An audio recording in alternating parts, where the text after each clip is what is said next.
Silakan duduk, Ibu Bapak Saudara semuanya. Shalom. Sepanjang bulan ini kita belajar bersama-sama tentang satu topik, yaitu spiritual check up. Bagaimana saudara bahwa kita perlu mendeteksi kehidupan rohani kita supaya didapati kehidupan kita itu tetap sehat secara rohani.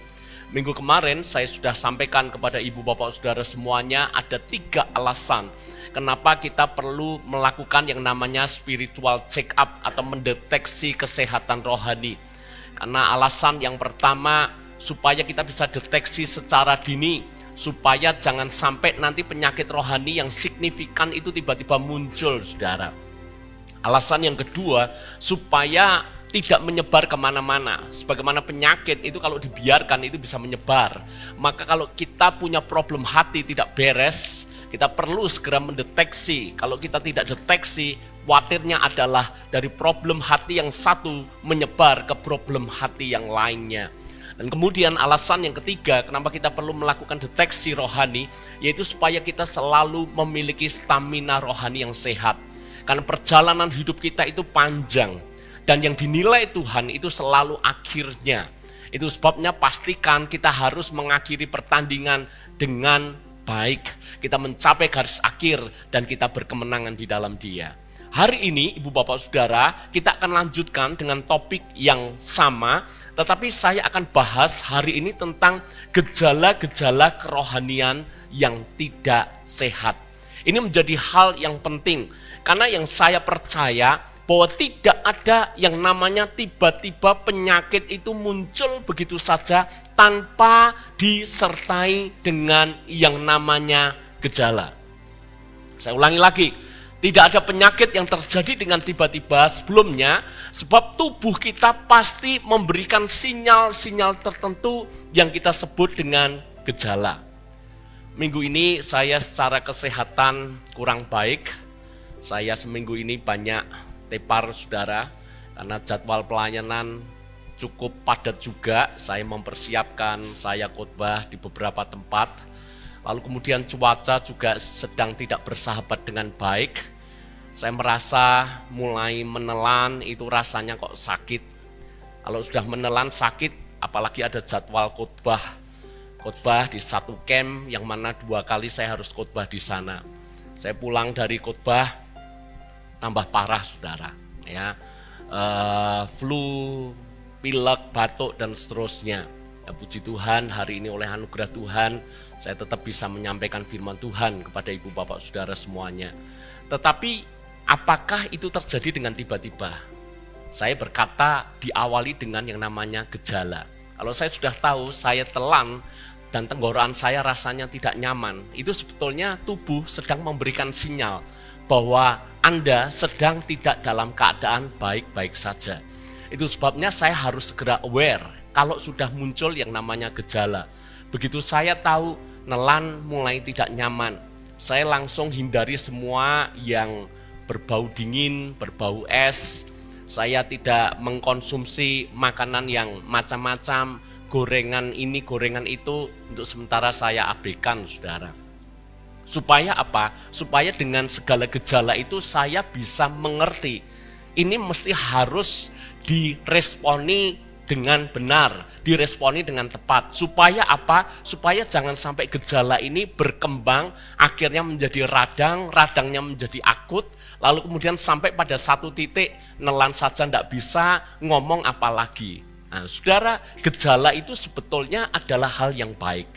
Itu sistem tubuh kita didesain Tuhan seperti itu. Jadi kalau ada gejala, jangan matikan gejalanya. Karena gejala itu hanyalah sebuah sinyal, kita perlu cari akar permasalahannya. Ya ini seringkali yang saya alami ya, atau saya dapati banyak orang itu coba membunuh yang namanya gejala, tapi tidak cari akar masalahnya. Contoh saudara, saya punya saudara, itu seringkali kalau sudah jalan rasanya kesulitan karena sakit, karena asam uratnya tinggi, padahal sukanya gorengan. Ada yang punya problem seperti ini? Tolong angkat tangan. Lututnya, jari-jarinya itu kalau untuk bergerak itu sudah agak kaku kaku. Nah ini sebetulnya indikasi bahwa dia ada asam urat. Dan beberapa kali saya dapati saudara saya ini bahkan untuk jalan tidak bisa. Tapi dia merasa ada satu obat yang menurut dia sangat manjur. Nah, seringkali dia bercerita ini obat dewa. Karena begitu dia minum obat ini, langsung dia bisa jalan. Ada yang tertarik? Dan ini real terjadi. Saudara saya ini minum obat itu, apapun sakitnya, apapun keluhannya, langsung bisa sehat, saudara. Dan dia promosikan kemana-mana. Ini loh obat paling top. Sampai punya stok sedemikian banyak obat dewa ini, saudara. Tapi tahun kemarin, saudara saya ini divonis gagal ginjal. Kenapa saudara? Karena yang diobati bukan penyakitnya, tapi yang diobati adalah gejalanya. Ini painkiller dosis tinggi. Nah, saya punya tetangga itu juga sama rupanya. Sembunyi-sembunyi karena kalau ketahuan istrinya pasti dimarahi. Kalau dia jalannya agak susah, dia keluarkan obat dewa ini. Dan sebetulnya ketemu dengan saya beritahu, Pak, ini bahaya loh Pak. Kalau Bapak lanjutkan, nanti ginjalnya bisa bermasalah. Karena ini painkiller, obat pembunuh rasa sakit dalam dosis yang sangat tinggi. Dan saudara-saudara, gejala itu sebetulnya cara Tuhan menunjukkan sesuatu ada yang tidak beres dengan tubuh kita. Lah hari ini saya ingin mengajak kita semuanya belajar tentang gejala. Tapi tentu saja bukan gejala penyakit secara jasmani. Tapi yang saya ajak Anda belajar adalah kita mesti tahu gejala-gejala kalau kita sedang mengalami sakit secara rohani. Makanya judul khotbahnya adalah Red Flag, bendera merah. Jadi kalau sampai gejala-gejala ini muncul, saya hanya bagikan 3 hal. Kalau sampai 1 di antara 3 ini Anda alami, atau bahkan 2 atau ketiga-tiganya, berarti kita tahu ada yang tidak beres dengan kehidupan rohanimu. Siap belajar semuanya? Siap? Amin. Baik saudara, ada 3 gejala kerohanian yang tidak sehat. Kalau kita tidak segera atasi, itu berakibat bisa fatal. Karena pasti akan menyebar, akan membuat kita mengalami kehidupan rohani yang tawar, yang kering, bahkan akhirnya bisa mati. Yang pertama saudara-saudara, ini gejala rohani yang pertama. Tidak memiliki rasa lapar dan haus akan Tuhan. Ayatnya di dalam Matius pasal yang ke-24, ayat yang ke-12. Dan karena makin bertambahnya kedurhakaan, maka kasih kebanyakan orang akan menjadi dingin. Kalau kasihmu kepada Tuhan menjadi dingin, saya beritahu Anda, saya itu sedang mengalami yang namanya penyakit rohani. Kalau kasihmu tidak sesemangat dulu, kalau antusiasmu dengan Tuhan tidak seperti dulu, saya berkata bahwa ada yang salah dengan kehidupan rohanimu. Kalau engkau bahkan tidak punya rasa lapar dan haus akan Tuhan, saya beritahu Anda, itu menunjukkan bahwa kehidupan rohani kita sedang tidak baik-baik saja. Masalahnya gini, itu ibarat, saya kasih analogi, berapa banyak suami istri ketika masih muda begitu hangat, tapi setelah berpuluh-puluh tahun menikah, akhirnya kehangatan suami istri mulai berkurang bahkan menjadi dingin. Masalahnya adalah banyak pasangan menganggap itu biasa. Contoh, ketika anak lahir, maka seringkali kalau tidak hati-hati, anak bisa menjadi, tanda petik, pihak ketiga dalam hubungan kita suami istri. Yang mana harusnya suami istri itu tidurnya satu kamar, satu ranjang. Saya ajari Anda, saya bagikan ini kepada Anda. Suami istri mesti harus tidur satu kamar, mesti harus tidur satu ranjang. Bahkan kalaupun ada anak yang tidak bisa kita taruh di kamar yang lain, kalaupun memang harus untuk sementara bersama dengan Anda, saya mengajar Anda semuanya, tetap satu kamar, tetap satu ranjang. Masalahnya adalah banyak orang menikah, lama-kelamaan sudah tidak lagi satu kamar, satu ranjang. Kadangkala yang sering saya amati di beberapa tempat, si bapak merasa saya perlu mengalah untuk anak saya mengalah untuk cucu saya. Anaknya tidur di kamar bersama dengan istrinya, dia sendiri tidur di ruang tamu, dia sendiri tidur di sofa, dia sendiri tidur di tempat di mana tidak satu rumah, tidak satu kamar, tidak satu ranjang dengan istrinya. Dan celakanya adalah dia menganggap itu hal yang biasa. Menurut saya, kalau itu dibiarkan, nanti kasihmu suami istri lama-kelamaan akan menjadi dingin. Engkau akan menganggap memang biasa kok. Alah, sudah tua itu mau ngapa, Pak? Siapa punya pandangan seperti itu?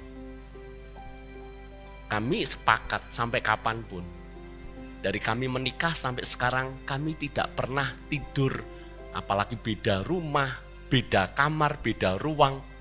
Jangan ya ibu-ibu, kalau terjadi pertengkaran, bantal guling kasih kepada suami, suruh tidur di sofa, suruh tidur di ruang tamu, suruh tidur di teras, lebih lagi, suruh tidur di garasi bagi yang suka naik motor, saudara. Jangan, ya, harus hubungan itu dijaga terus, harus hangat. Kami kalau ditanya pernah bertengkar, tentu saja jawabannya ya. Dan pernah juga pengennya selesai, tapi kalau konfliknya misalnya di malam hari, ya sekalipun rasanya nggak enak, tetap kami paksakan tetap harus satu kamar, satu ranjang. Nggak boleh enggak. Sebab kalau enggak, nanti bisa kita menganggap itu biasa. Lalu pergi kemana-mana tidak dengan pasangannya kita menganggap biasa. Jangan, itu bahaya. Hubungan kita dengan Tuhan itu juga sama. Kalau Anda bahkan tidak bergairah dan Anda merasa nggak apa-apa, baik-baik saja, aku tetap Kristen kok. Anda tidak berdoa dan Anda merasa tidak ada yang salah. Anda tidak baca firman dan merasa tidak ada yang salah. Anda tidak berdoa, beribadah dan merasa tidak ada yang salah. Kemungkinan rasa laparmu, rasa hausmu akan Tuhan mulai itu terjadi. Dan kalau dibiarkan, maka lama-kelamaan kehidupan rohanimu akan kering. Bahkan bisa mati. Makanya di poin pertama saya berkata, kalau orang sakit itu nafsu makannya tidak ada. Betul enggak? Anda mau dikasih makanan kayak apapun, itu rasanya biasa, rasanya tawar.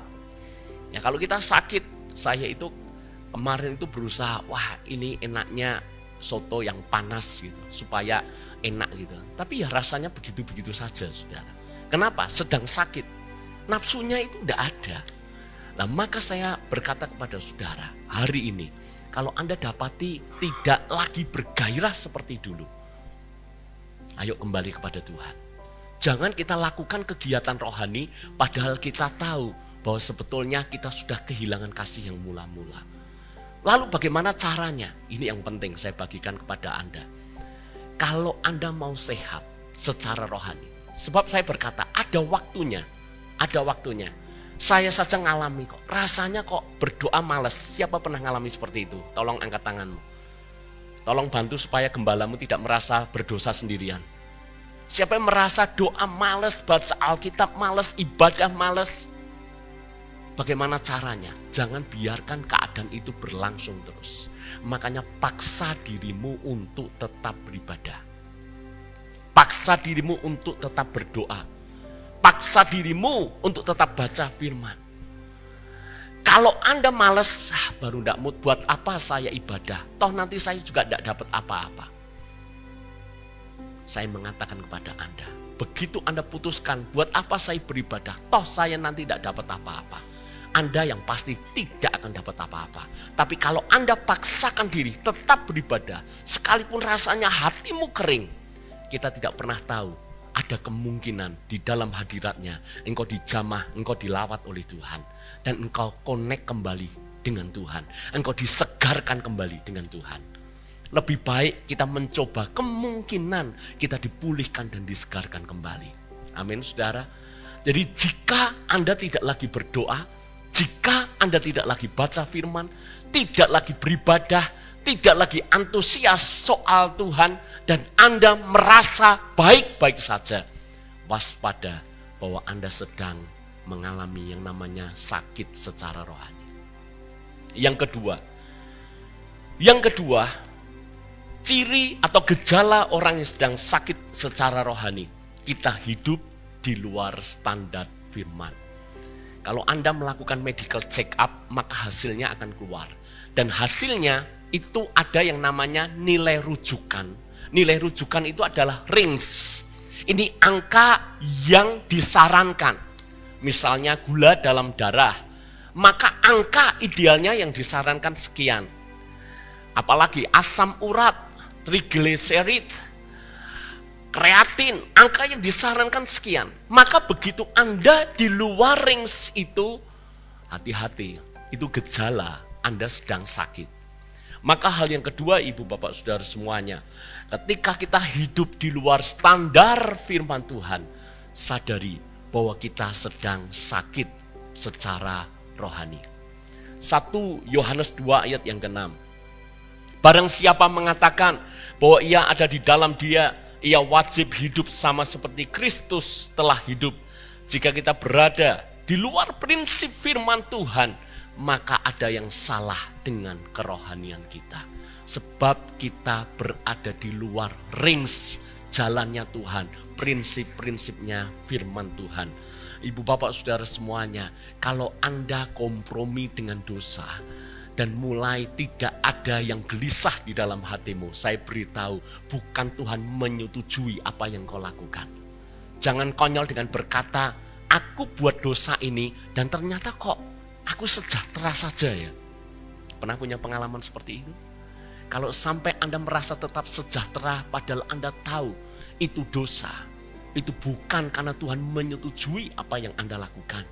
Itu karena kita sudah tebal nurani. Kita mematikan kepekaan yang ada di dalam diri kita. Sehingga ketika Roh Kudus mengingatkan, kita bahkan sudah tidak menyadarinya. Pertama kali kita buat dosa, biasanya deg-degan. Betul atau betul? Pertama kali Anda buat dosa, rasanya takutnya luar biasa.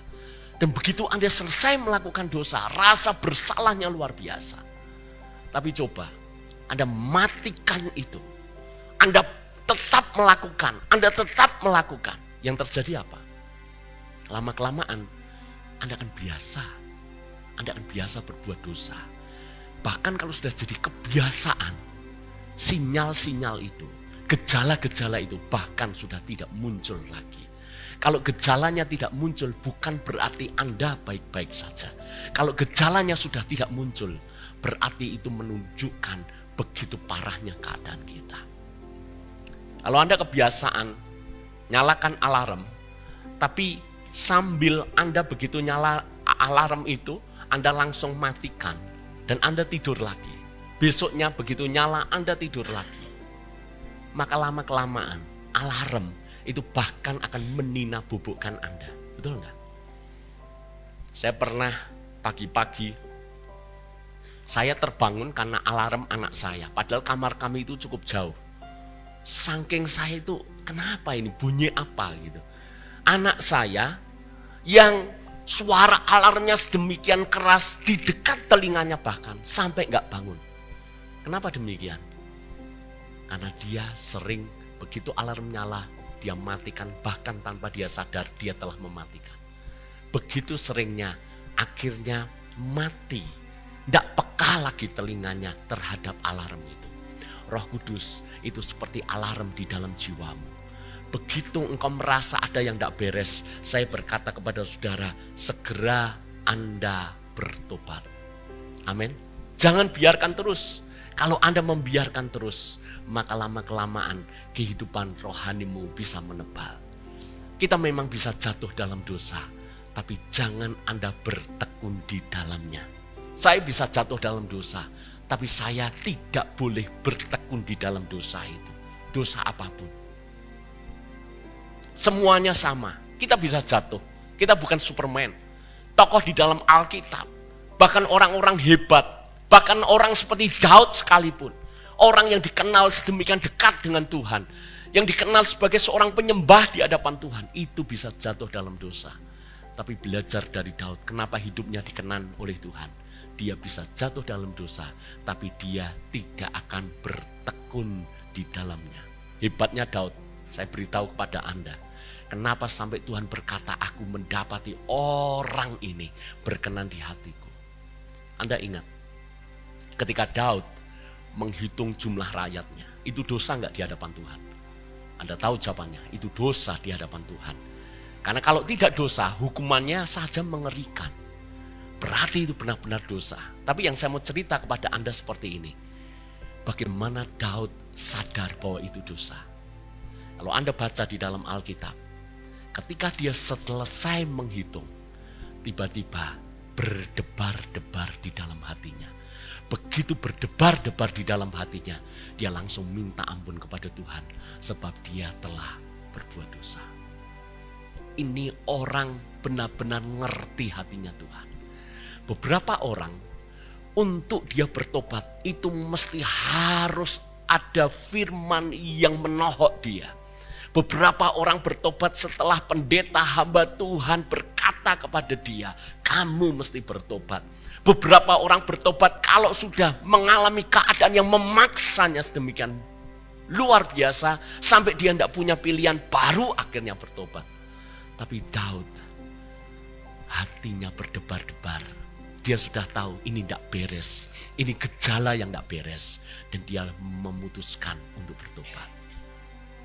Saudara-saudara, jika kita terus bertekun di dalam dosa, dan Anda merasa baik-baik saja, saya beritahu ada yang salah dengan Anda. Hari ini, kalau Anda berdosa dan hatimu masih gelisah, itu baik. Kalau Anda jatuh dalam dosa, Anda tidak tenang, itu baik. Kalau Anda sudah kompromi dengan dosa, dan selama ini bayang-bayang itu selalu menghantuimu, itu baik. Itu artinya Anda diminta untuk segera bertobat. Amin. Gejala nggak boleh dimatikan, karena gejala kasih sinyal ada yang nggak beres dengan kita. Yang ketiga atau yang terakhir, saya sengaja yang ketiga ini bahas cukup dalam, saudara, cukup lama. Makanya poin pertama, kedua saya lebih singkat. Yang ketiga, ciri ketiga, kalau orang sudah dikuasai problem hati, itu sebetulnya dia sedang mengalami sakit secara rohani. Problem hati itu apa? Banyak contohnya. Kebencian, dendam, amarah yang tidak selesai, iri hati, panas hati, kekecewaan, itu problem hati. Dan kalau tidak diselesaikan, nanti ceritanya akan berkembang dari yang namanya problem hati akan menjadi masalah hati, dan kalau tidak ditangani itu akan menyebabkan penyakit yang sangat serius. Nah, saya kasih contoh, saudara, di dalam Alkitab ini jarang dikhotbahkan, dan mungkin nama Ahitofel pun kali pertama Anda mungkin baru mendengarnya. Tapi cerita ini sangat relate dengan kehidupan kita sehari-hari tentang yang namanya problem hati. Saya ceritakan kepada Anda siapa Ahitofel itu. Ya, kita baca dulu 2 Samuel 16 ayat yang ke-23.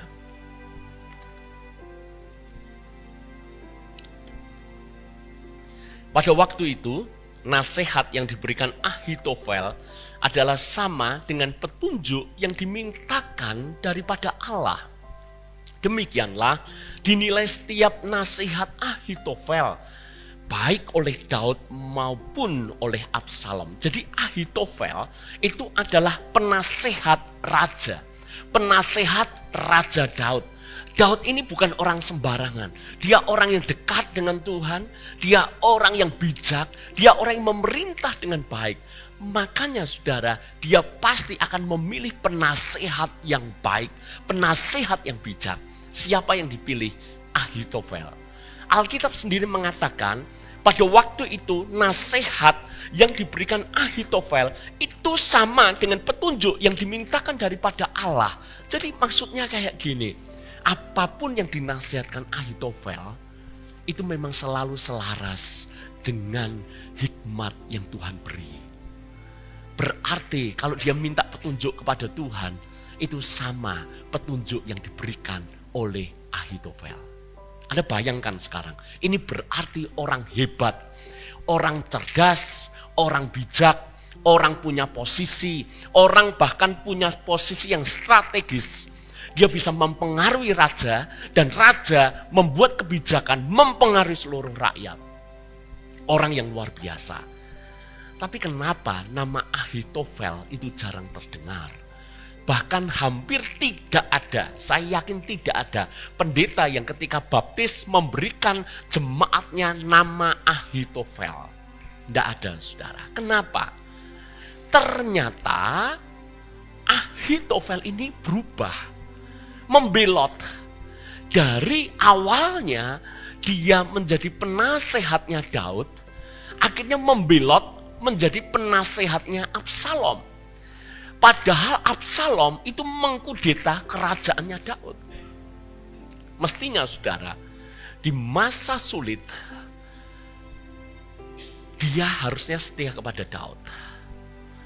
Tapi kenapa di masa sulit, Ahitofel justru dia berpindah kepada Absalom. Daud dikejar-kejar, hingga akhirnya Daud bahkan diburu sedemikian rupa, dan Ahitofel lah yang kemudian menjadi penasehatnya Absalom. Sekarang Anda lihat salah satu contoh saja, nasihat apa yang diberikan Ahitofel kepada Absalom. Yuk kita baca. 2 Samuel 16 ayat yang ke-20. Ini setelah ceritanya Daud dikudeta oleh Absalom. Nasihatnya apa? 2 Samuel 16 ayat 20. Kemudian berkatalah Absalom kepada Ahitofel, berilah nasihat, apakah yang harus kita perbuat? Lalu jawab Ahitofel kepada Absalom, hampirilah gundik-gundik ayahmu yang ditinggalkannya untuk menunggu istana. Apabila seluruh Israel mendengar bahwa engkau telah membuat dirimu dibenci oleh ayahmu, maka segala orang yang menyertai engkau akan dikuatkan hatinya. Maka dibentangkanlah kemah bagi Absalom di atas sotoh, lalu Absalom menghampiri gundik-gundik ayahnya di depan mata seluruh Israel. Bagaimana mungkin dulu penasehat yang terlihat sedemikian bijak bisa berubah drastisnya luar biasa. Dulu penasehat yang kalau dia memberikan petunjuk itu sama seperti Tuhan memberikan petunjuk. Bagaimanapun sekarang ketika Absalom minta nasihat kepada dia, begitu kejamnya dia berkata, hampiri gundik-gundik ayahmu. Bagaimana mungkin seorang anak diminta untuk memperkosa daripada istri selir ayahnya sendiri. Betapa jahatnya Ahitofel.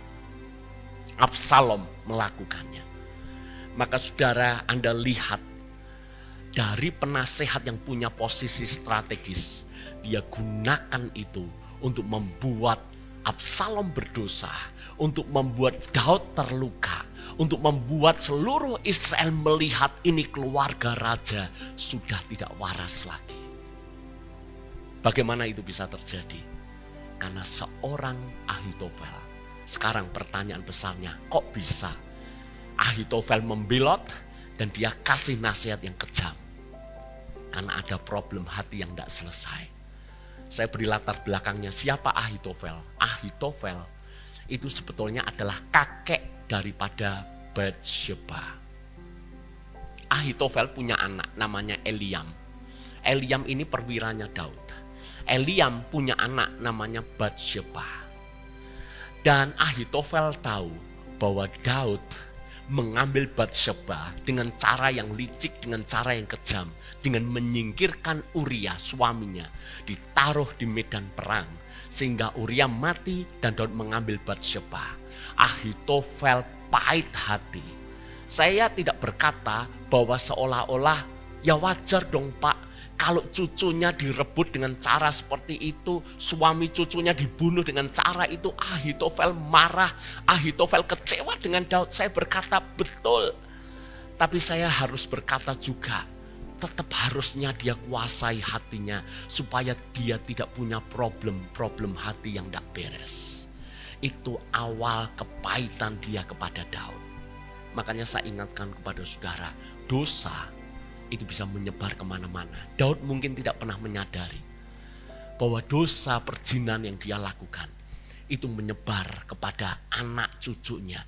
Anak Anda kalau pelajari, semenjak Daud berzina, apa yang terjadi? Maka anaknya yang namanya Amnon, dia perkosa Tamar. Dan Tamar ini adalah adik daripada Absalom. Dia lapor kepada Absalom. Absalom marah, dia bunuh Amnon.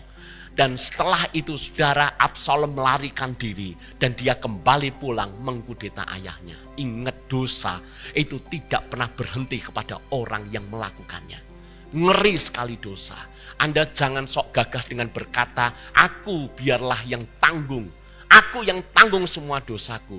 Anda memang sok gagah berkata, aku bisa tanggung dosaku. Tapi yang namanya dosa itu pasti punya efek menyebar. Daud mungkin tidak pernah menyangka, selain keluarganya jadi berantakan, penasehatnya menjadi pahit hati, menjadi kecewa dengan Daud, sehingga dia membalas kelakuan Daud dengan hal yang sangat kejam. Tapi yang hari ini kita pelajari bukan soal Daud, tapi bagaimana Ahitofel, saudara, dia tidak bisa menyelesaikan problem hatinya. Hati-hati, kalau hatimu luka, hatimu pahit, yang keluar adalah nasihat yang pahit, nasihat yang jahat. Hati-hati. Makanya perlu hati ini beres. Maka perlu sekali kita menyanyikan pujian tadi, ujilah aku Tuhan, cobalah aku didapati benar atau tidak. Kepahitan gak boleh disimpan. Begitu hatimu pahit, hatimu luka, maka seringkali kita tahu ini, orang yang luka akan cenderung melukai. Kalau Anda ketemu orang yang perkataannya tajam, perkataannya kasar, karena sebetulnya itu implikasi ada luka di dalam hatinya yang tidak beres. Orang yang luka akan melukai. Saya kasih contoh satu lagi. Contoh di dalam Yohanes 5 ayat yang ke-5 sampai 7. Sekarang kita belajar dari orang yang lumpuh 38 tahun. Ini juga orang yang punya problem hati tapi tidak beres. Orang yang problem hati dan tidak segera disembuhkan. Ini akibatnya. Ketika Yesus, atau kita baca dulu ayat yang ke-5. Di situ ada seorang yang sudah 38 tahun lamanya sakit. Ketika Yesus melihat orang itu berbaring di situ, dan karena ia tahu bahwa ia telah lama dalam keadaan itu, berkatalah ia kepadanya, maukah engkau sembuh? Saya mungkin pernah sedikit bahas, saudara. Ini pertanyaan Yesus yang paling aneh menurut saya.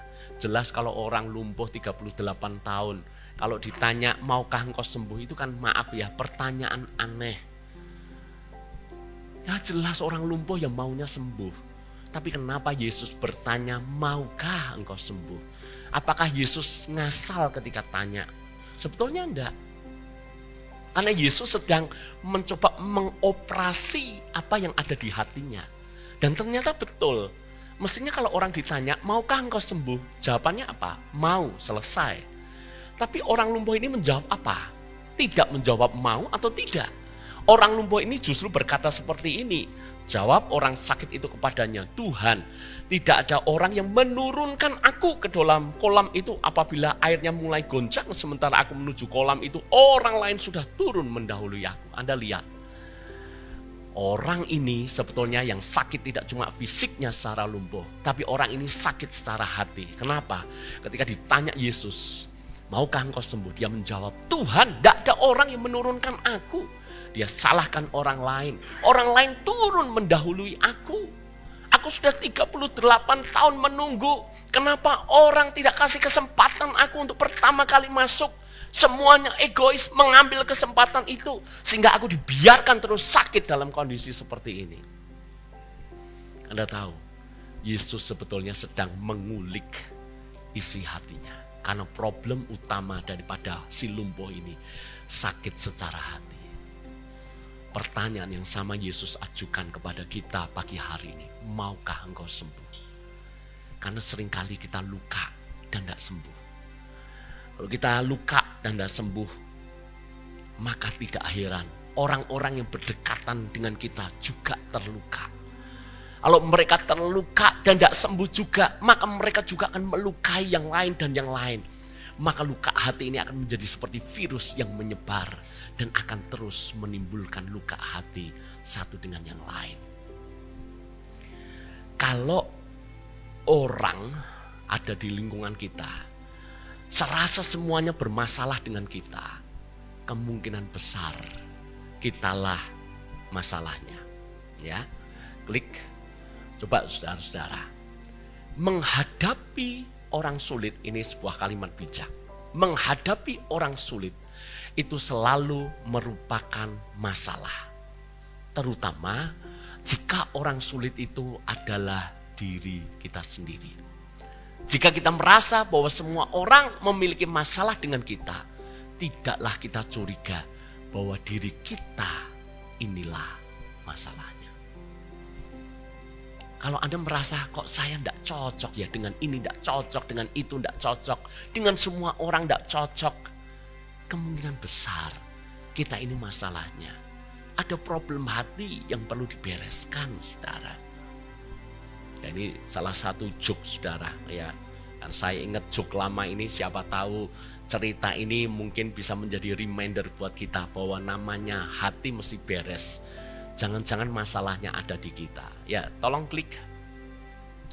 Seorang wanita diadili untuk pembunuhan suami ketiganya. Wow, suaminya saja 3. Dan semuanya mati. Dan dia diadili. Ini pertanyaan daripada si hakim. Apa yang terjadi dengan suami pertama Anda? Maka terdakwa berkata, si wanita ini berkata, dia mati karena keracunan jamur. Jangan banyak makan jamur, saudara. Lalu kemudian hakim berkata, bagaimana dengan suami kedua Anda? Dan wanita ini lagi-lagi menjawab, dia mati karena keracunan jamur juga. Nah, hakim ini tanya, ya, oke, bagaimana dengan suami ketiga Anda? Mengapa ia meninggal karena gegar otak? Bagaimana itu terjadi? Nah, kalau yang pertama kan karena makan jamur, yang kedua karena jamur, yang ketiga karena apa? Gegar otak. Lah hakimnya bingung. Kenapa itu terjadi? Lah ini jawabannya, saudara. Klik. Karena ia tidak mau makan jamurnya. Nah ini ya ada yang ketawa, ada yang tidak bingung. Ini lucunya di mana toh Pak? Ya nanti tanya ya yang ketawa ya saudara-saudara ya. Ya memang saya bukan stand up komedian ya. Jadi ya mendeliver ceritanya ya begitulah ya. Tetapi saudara, pesan moral daripada joke ini adalah ketika Anda bermasalah dengan setiap orang, kemungkinan kitalah masalahnya. Yuk yang punya problem hati, kemarahan, kekecewaan, kepahitan, iri hati, ayo selesai. Kita ini bisa bergesekan kok. Bergesekan itu hal yang wajar. Tapi yang tidak boleh adalah responmu terhadap gesekan itu. Amin, saudara. Marah jangan dijadikan kebiasaan. Kalau Anda kebiasaan marah, orang lain itu juga merasa tidak nyaman dengan Anda. Lalu Anda menjadi semakin marah, merasa karena dijauhi, merasa karena orang lain tidak care dengan Anda. Bukan, karena kita marah dan tidak selesai. Kita kalau tidak beres dengan hati, percayalah nanti perkataan kita tajam, perkataan kita menusuk, perkataan kita melukai. Orang terluka, dia cenderung melukai. Jadi hari ini saudara, ini gejala penyakit rohani. Mari kita semuanya mau pulih. Kita semuanya mau sembuh. Amin saudara. Haleluya. Ada 3 gejala yang sudah kita pelajari pagi hari ini. Yang pertama saudara, kita tadi belajar tentang kalau Anda sudah tidak punya lagi rasa lapar dan haus. Anda tidak berdoa, Anda tidak baca firman, Anda tidak beribadah dan sepertinya baik-baik saja. Itu ciri penyakit rohani, gejala itu nampak. Yang kedua saudara, kalau kita hidup di luar standar firman dan kita masih merasa oke kompromi dengan dosa, itu juga ciri kita sedang sakit secara rohani.